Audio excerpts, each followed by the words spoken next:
เอามือดีๆนะเรื่องให้เนาะ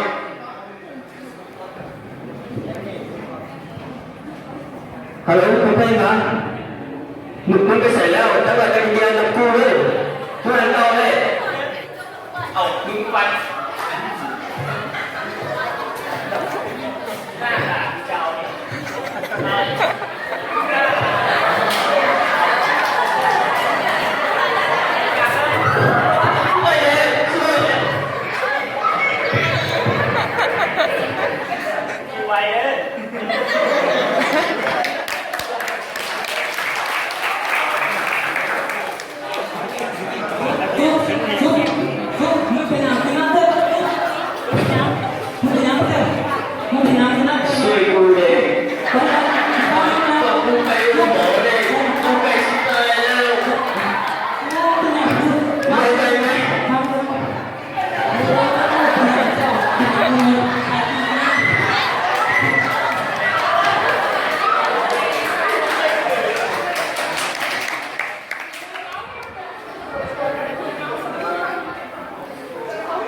เดือนที่เคยหมดหวัง